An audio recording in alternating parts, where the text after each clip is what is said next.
honor for me to be invited to stand before you this morning to share my heart. I want to thank the pastor and his wife.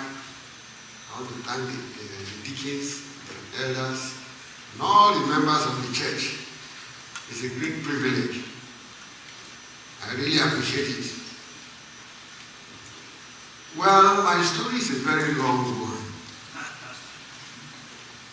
but I'm going to be very, very brief. However, I also appreciate the fact that I have a very strong African accent. So I'll be very slow. And sometimes, we were colonized by the British. So some of my vocabulary will be British. So if you don't understand me, just raise your hand and I'll repeat myself. Well, I come from a very strong voodoo home. You call it voodoo, but it's called juju. J-U-J-U. And what is juju worship? That's worship of dead gods, gods of wood, iron, the river, trees, anything, name it. That's all that our people knew to worship. Not that they are wicked, but that's all they knew. But you see, I can say by divine arrangement, divine order, while as a boy, when my father would be worshiping these idols, I would not participate. I didn't just like to go there. And being the first son, because by African culture, the first son must inherit or flow by the way of the father. So my father noticed that I was not cooperative. So things were not going on fine between us. And my mother took note of that and arranged that I would leave home at a very young age to go and stay with my auntie in the city, which is about 400 miles away. When I got there, it did not take me long when my auntie decided that I should go and stay with another uncle because her marriage was going through some storm. Getting to my uncle, I spent some time, only again to be transferred to another cousin and another uncle, and so on and so on and so on. So I want to say that I grew up like an orphan, even though my parents were alive. And I tell you, I have known hunger. I have known deprivation. You know, what you guys call child abuse is nothing. I've seen all that. Well, I had to hawk kerosene, peanut, oranges, mango, whatever I can lay my hand upon. I have to sell to survive, to go to school. When I was rounding up my secondary education, which you call high school, the Muslims struck for the first time in my country. Now, there is no way you guys can understand what the Muslim faith is all about. Just as you cannot understand voodoo, you cannot understand the Muslim religion. No way. Why? Because here, you don't have, it's not their, they don't have a heritage here. You guys grew up to see that this nation was founded on kingdom principle.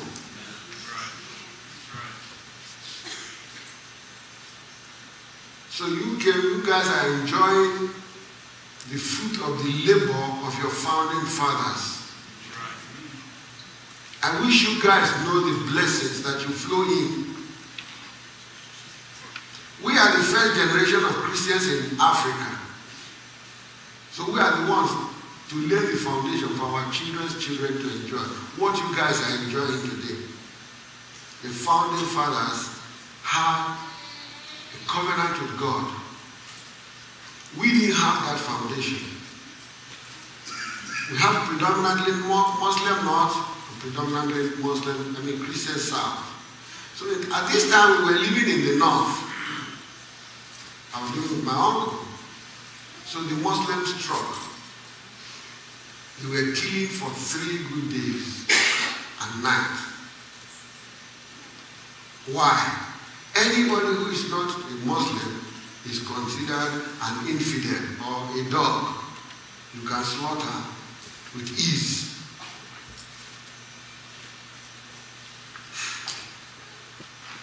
Now listen. The Muslim religion is a satanic religion. I don't care whichever way you want to interpret it. You know why? They believe that we preach heresy by saying that Jesus is the Son of God. They said God is not a human being. He never married. How come you have a son?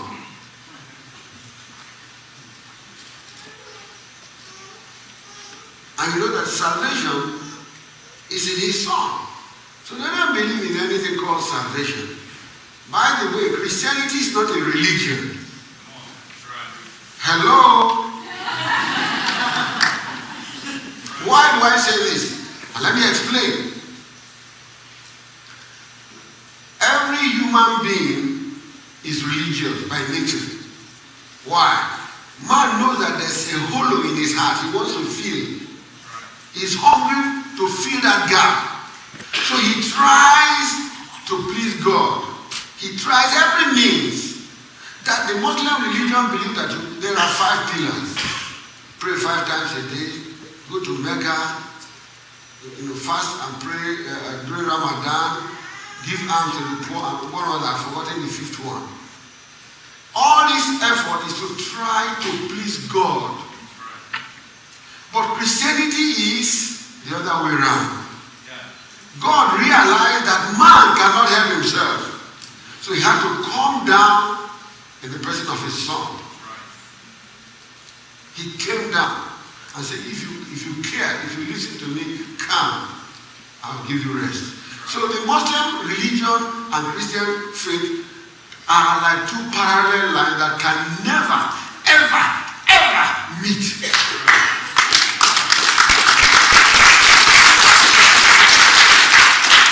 Are you hearing me? Forget about what politicians are trying to, do to be able to, be voted in. They don't do any better. It is the church that will educate the nation. So for the first time, they struck. And they came and got hold of me. I ran. And they pursued me to a lake, a muddy lake. And it was wall with machetes, with clubs, with axe, and with knife. They didn't know how to use gun. But these are the things they use. And there were cuts all over my body. If you want to know a man that has scars on his body, he's standing before you this morning. I know when I get to heaven, I'll be able to show Jesus that these are my scars. And I was bleeding. So that group left. And I pretended to be dead. However, when I had another group coming, because they were going in groups, I crawled back to the lake. When they left, I crawled into the cornfield. It was in the month of September. And the cornfield was still greenish. So I hid myself there for 3 days. Then the military went on, on campaign, announcing to the people that they should stop killing, and that those of us that survived should come out so that they could take us to the Red Cross. I managed to jump out, and I found myself in a van. Then I went to the Red Cross. While we were there are some people who were coming on foot. They waited strategically to see that they finished them. Even though the military has said, stop killing, because they are very lawless when it comes to killing. They don't look back. They like violence. Then they took us in batches to our various villages in the south. As we were traveling down to the south, we were passing through some Muslim villages. They started, stoning the vehicle. How come you guys survived? When I got back to my village, my father was very, very happy to, see that I was alive. But you see, after a couple of months, I think 6 or 9 months thereabout, I could see that old animosity started rising again. They started using those words, you don't behave like my son. So I now decided that I will leave home myself. So I went to the city called Ibadan, and I stayed with my in-law. Now, I had lost hope. Because I had nothing. But one day, as I slept, about 1 a.m. in the morning, I heard a voice speak to me. Surrender your life to me, for the future will be bright. I've never heard that kind of a voice before. So I sat up. Then I heard the voice again. I was confused. So I lay down. I thought that I was suffering from malaria. Because in my country, when you have malaria, you have some bad dreams. So I thought that it was malaria. But I heard the voice a third time. So I crawled into the restroom and quietly sat down, just wondering what must be happening to me. Then, a memory verse sprang up in my spirit. 1 John chapter 1, verse 8 and 9. If we say we have no sin, we deceive ourselves. But if we confess, He is faithful and just to forgive us our sins and to cleanse us from all unrighteousness. For the first time in my life, I realized that I was a sinner and I needed Jesus. So I sat down there, I wept, and I asked, I confessed my sins and I asked Jesus Christ to come into my life. I was filled with joy. I forgot everything about all my past suffering. Then the next time I began to look for a church to attend. In the whole city, they spoke another language. Because we have over 250 languages in my country. So I was looking for an English-speaking church. Fortunately, I found Ebenezer Baptist Church, English-speaking. So I said, I'm going to attend on Sunday. You see, I had to walk for 5 hours to attend that church that day. But when I got there, they were almost rounding up. They were singing the altar call. I was sinking deep in sin, far from the peaceful shore. Very deeply stayed within, sinking to rise no more. But the master of the sea despairing cry. From the waters lifted me now safe. My love lifted me. Love lifted me. Even you. When nothing else could help. Love lifted me. Love lifted me. Love lifted even me. When nothing else could help.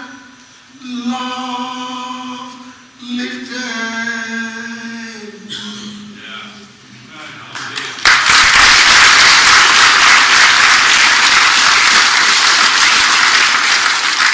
From that day, I realized that it is the love of God that lifted me from that pond where I would have drowned and it went to hell. So I embraced Jesus. However, it didn't take long before I realized that I have the call of God upon my life. The pastor loved me so much. In fact, he's still alive. He's from Georgia, Reverend C.M. Powers. He's in his 80s now. He just loved me.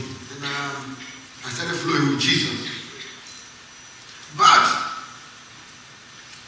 along the way, something started ringing in my ears. My father used to say that anybody who is a preacher is going to die poor.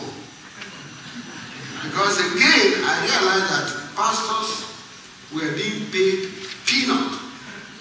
They believe that you have to pay peanut for him to be holy and be able to preach well. So I told myself, I said, no way. No way. I have suffered enough. I went to the school of business, graduated and got good job, making good money. Good money. When I say good money, I mean good money. But little did I know that when God calls you, He never looks back. I learned the hard way that you can only run, you can't hide. I tried, but God got hold of me. So eventually I gave up. Went to the Bible school. Then the church I worked with, it didn't take long for me to be transferred, to be elevated. I became a bishop, overseeing about 28 churches. Then the Lord spoke to me. He said, this is your comfort zone. You are going to leave this ministry. Wow. After much struggle, I obeyed. And that was for the first time I visited the U.S. to pray. I really know what God wanted me to do. It is then He gave me this vision of taking care of the underprivileged children. And how did we start? When we started, adults were coming. But it got to this particular day, we didn't see any adult again, except children. And I couldn't stand their noise. So I just picked my Bible, and as I was trying to walk away from the hall, God spoke to me. He said, if you don't take care of these little ones, I will not take you to my kingdom. Remember where you are coming from. Wow. I had to obey. Then I got hold of these kids, and I knew that as a matter of fact, these children needed Jesus. I started embracing them, trying to find out who they are. Some of them were children from Muslim background. There's a particular woman, he had 6 of them. She's a Muslim. And he said, don't come to our house again. Leave my kids. If you don't have a job, go and look for a job. Incidentally, I started teaching these children the word of God, and I started teaching them to pay tithe. So when they went to their mother, they said, give us money to pay tithe. And their mother came to me and said, you are looking for trouble. Go get a job. So, but I persisted. One good news is that one day this particular woman, I ran into her and she told me that one of those kids called Ismaila is no longer Ismaila. He's now Joseph. He's a pastor. He said, even myself, I'm now a deaconess. He said, I want to thank God for what God used you to do in our lives. Besides the fact that I am a pastor of Mercy Seat Gospel Church, the vision that God gave me is to go and build a church of the future, starting from orphans, just like I used to be. I want to share this with you. There's a particular terrorist group, Islamic terrorist group known as Boko Haram, terrorizing the country today. It's an arm of Al-Qaeda. How did it start? There was one Islamic cleric who came to my country in the late 70s. He stayed in the north. He came from Madagascar. He's not even originally from my country. But he opened a school and he went to the downtrodden in the society and started teaching them vicious Islamic tenets to hate Christianity. And he had disciples. Now he is dead, but the disciples are in the government, in the military, in the police force, in the customs, in the academics. Now think of it the other way around. If God picks a man and say, go and pick this, underprivileged, who have nothing to give you in return, but you have something to impart into them for the future. So that when they spread with kingdom principles. So I want to tell you, brethren, the ministry is a tough one in Africa because when you say you are taking care of underprivileged children, you are your own. It doesn't bother the government. Oh yeah.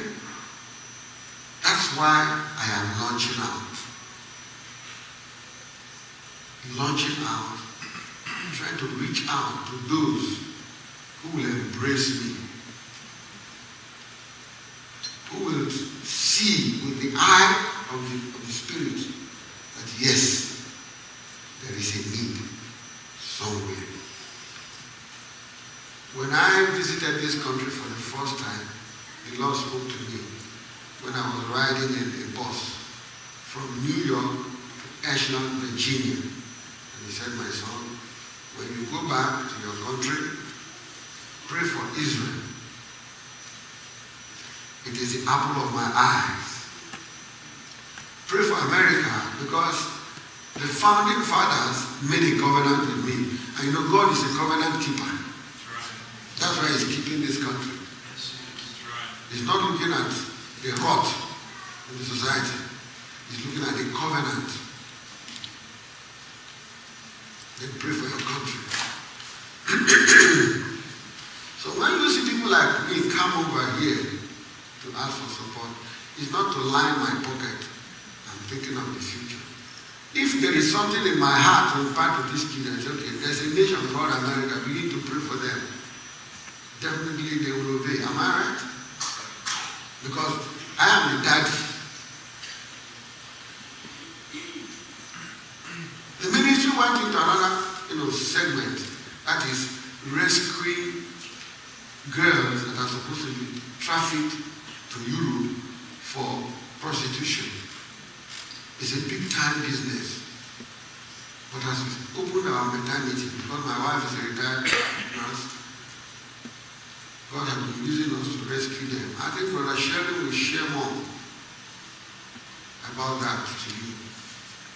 I want to thank you very much for this wonderful opportunity to be in your midst.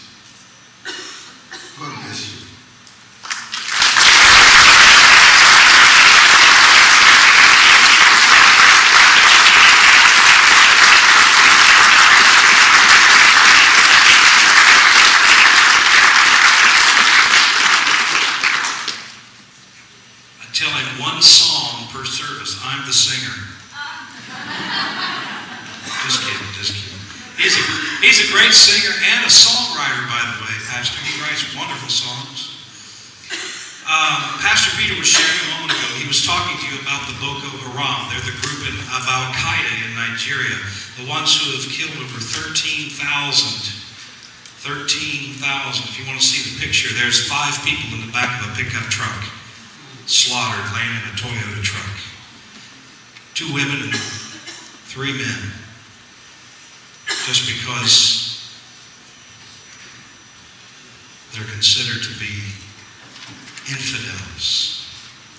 And what he was saying was, as many years ago, the man is dead now, but many years ago, the leader of the Boko Haram, the leader of Al-Qaeda, came to Nigeria from Madagascar, not even from that nation, and began to take the little children off the streets and train them to hate Christians and train them to hate even the native people and teach them the fundamentals of Islam. And now, in 12 years, they've killed 13,000 in Nigeria. What if a man would have a vision to reach out to the underprivileged children and begin to gather them in and teach them about Jesus and say there's a better hope, there's a better way? You don't have to kill, but you can love this nation. You can love America. You can love Israel. Hello?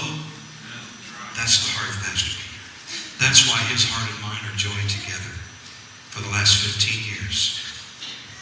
You see, he came to the United States in 1991 and again in 1997. Then he returned again. That's when we met him. He returned in 1999. He arrived in New York City and he called the pastor to tell him, I'm coming on the bus. Come pick me up in Cambridge, Ohio. But when the phone was answered on the other end, it wasn't the pastor, it was the pastor's wife. And she said, Peter, we want you to know that when you get here in Cambridge, the pastor will not be here to pick you up, but you'll be here in time for his funeral. He just had a massive heart attack, and he's dead.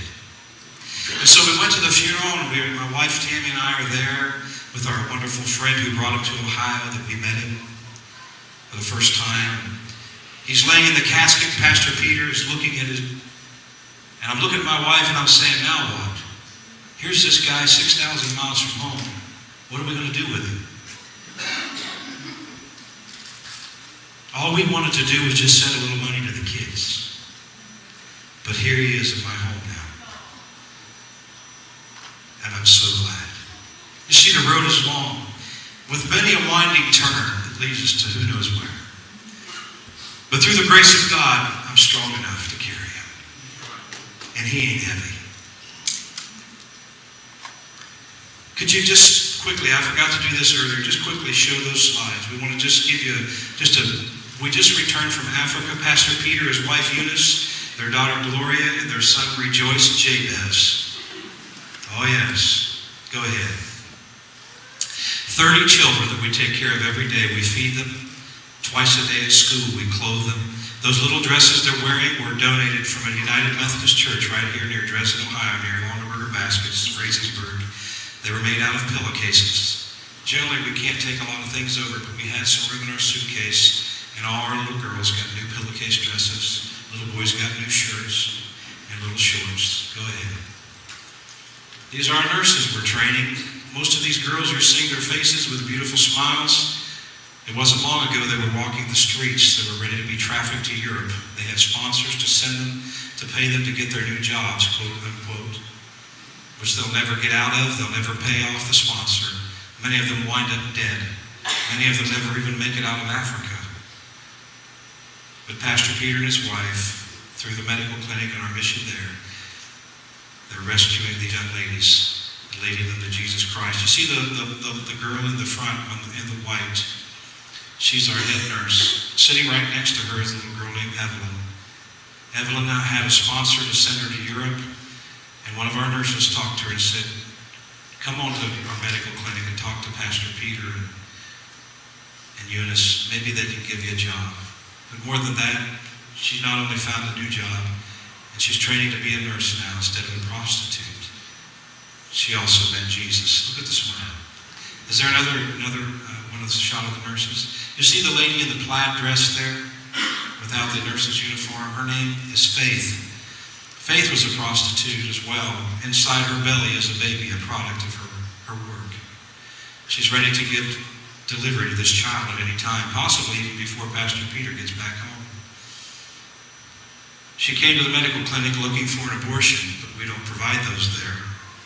But we did give her something that she could keep, as well as her baby, and that is her eternal salvation. By the grace of God, she came to know Jesus Christ, and Pastor Peter said, I want you to bring the man who's the father of this baby. She said, I don't think I want to get him to come see you. He said, bring him. Finally, reluctantly, Pastor Peter had to go to where he was. He walked up to the man and threw his arms around him.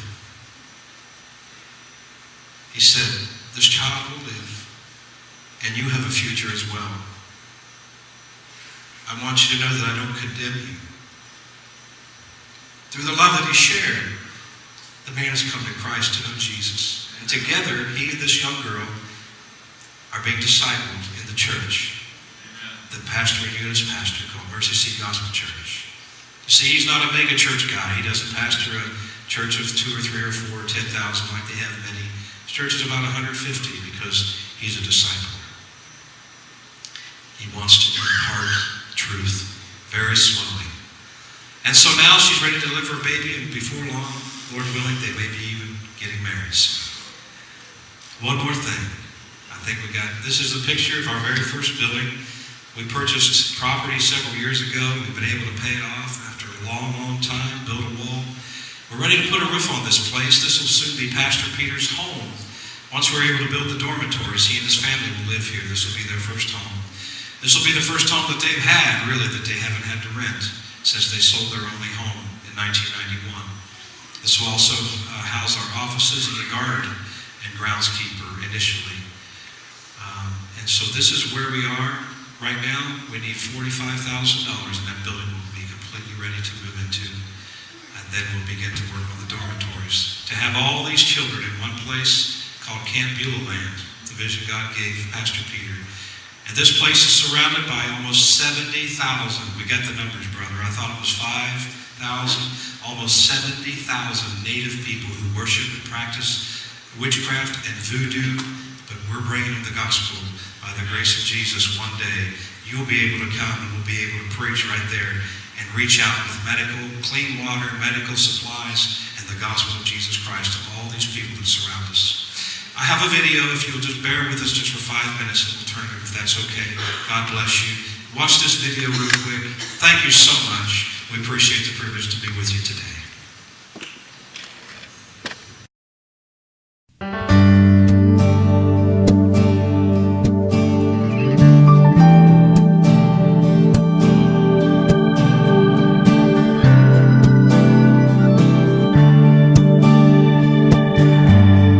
When God gives you a vision, it's always like this. This is V. And vision has a small bottom. But as it blossoms, it begins to spread. This is what God showed me. Times I may not understand, still my life is in His hands. God has got a plan for me. God has got a plan for me. No matter what the circumstance may be. Times I may not understand, still my life is in His hands. God has got a plan for me. The Lord told me that He wants to use me to build a church for the future. He sees the future, the start to the finish, the beginning and the end. He doesn't want to harm me. He only wants to give me hope. And He wants to bless me over and over again. God has got a plan for me. No matter what the circumstance may be. One day we were having Bible study. There was no adult. Kids were there jumping here and there. Even if you ask them, where's your dad? Sometimes say, I don't know. Some say, where's your mom? Say, my mom is at home, but my dad, I lost my dad years ago. Some will say, I don't even know my dad. So I was walking away from the hall and God spoke to me. He said, if you don't respect these little ones, I won't take you to my kingdom. It was so strong a message. I quickly went back and started, teaching them. Then my love for these kids started growing and growing. But along the way, the Lord said we are going to build a house for kids.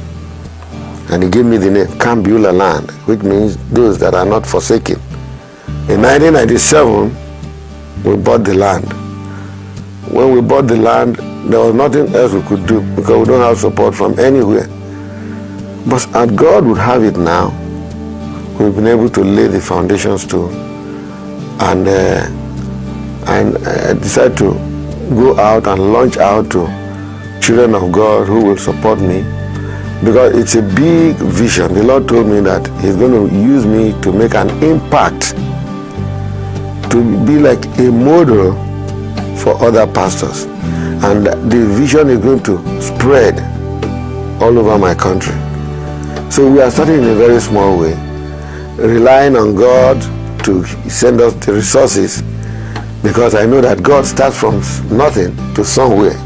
I want to thank God for brothers and sisters that now have created the awareness, and some children of God are catching up with this vision. And I believe that this year is my year of Jubilee. This is the beginning of greater things to happen. I'm not looking back again. The past is gone. I'm looking out to the future, because the future, as God told me from day one, is going to be very, very bright. He knows the past. He sees the future. The start to the finish, the beginning and the end. He doesn't want to harm me. He only wants to give me hope. He wants to bless me over and over again. God has got a plan for me.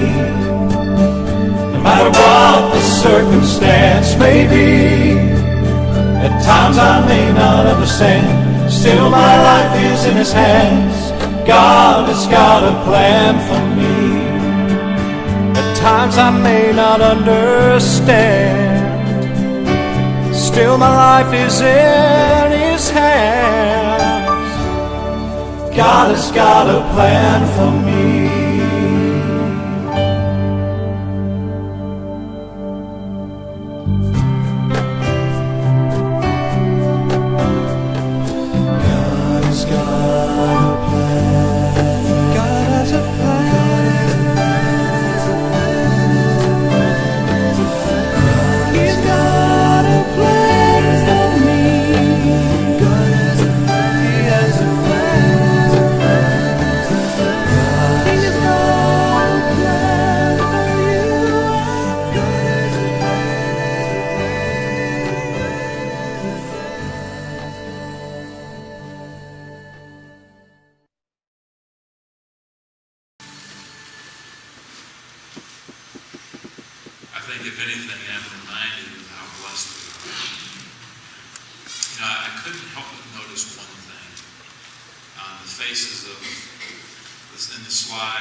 Persecution and all of those things, when we embrace Jesus Christ and He embraces us, it brightens your life.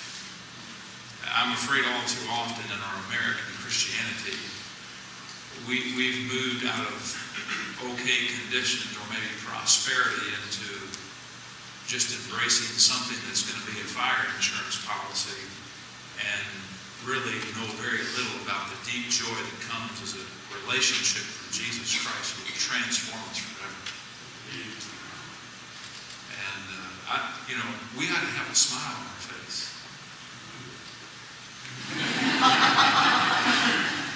We should have a smile on our face, because of what Jesus Christ has done for me. Man, Peter, I grew up singing that old song, I was singing, deep in sin, far from the peaceful shore, of sins. And I'm just like you. He reached down and he took an old sinner like me. He took me up from the miry clay. Yes, he did. Yes, he did. He set my feet on the rock to stay. Yes, he did. Yes, he did. I can tell the world about this. Is that what Jesus did for you? If he did, we should be able to do what we sang earlier and shout to the Lord. Because he's a great God. He's an awesome God. He's a God. Well, I'm going to ask you to pray with me this morning. I'm going to ask you this very pointed question. With your heads bowed and your eyes closed. And here's the question I'm going to ask you. Do you have that kind of hope? That sure hope because you have a personal relationship with Jesus Christ? Do you?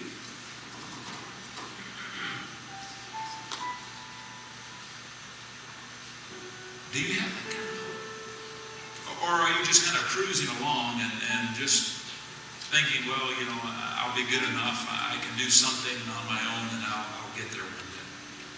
I'm here to tell you, if you've never seen your condition as Pastor Peter described his condition, if you've never seen your condition as 1 John 1 says, if we say we have no sin, we deceive ourselves and the truth is not in us.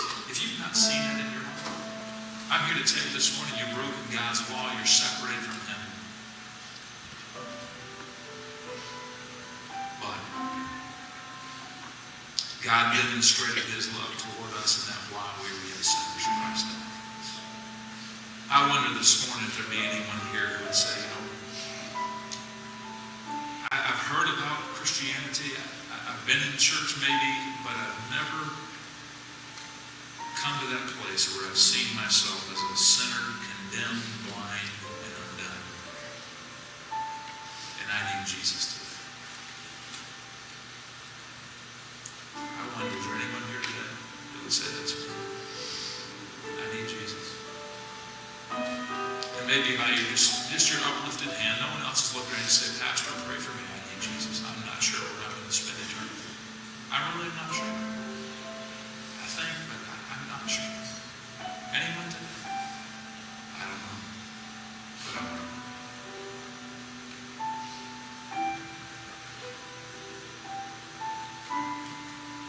What kind of vision has God given you?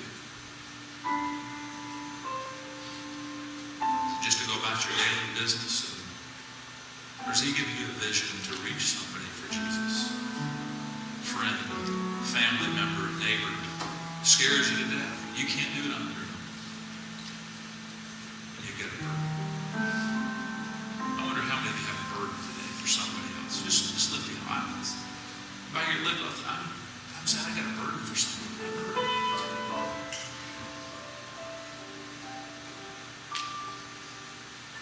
Here's what I'm going to ask you to do. If you got a burden for someone, I'm just going to ask you to get up from where you're seated and come and find a place and just call out that name before the Lord. And say, God, broaden my vision. Give me a bigger vision to reach more. But Father, I'm calling out this name right now before you. You come. Or maybe this morning you have no vision at all to reach anybody. And you realize that. And you say, I want to reach somebody with the gospel, with the good news of Jesus Christ. You don't have to go to Benin City, Nigeria to do that. You can do that in Maxville, Ohio.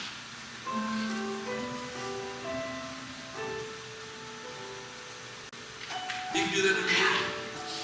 You can do that in New Straitsville. You can do that in Lancaster. You can do that right here.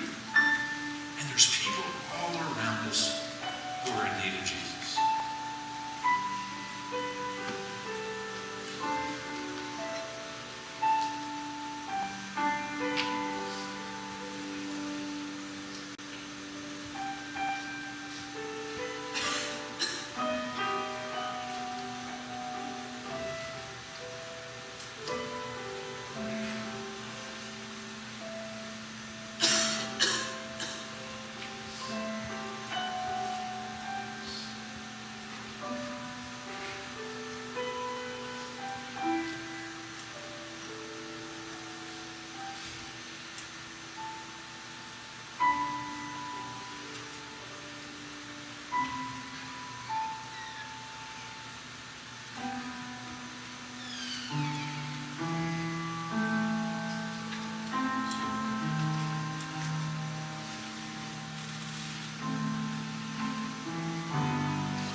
Father, that through the love of Jesus Christ and the good news of the gospel,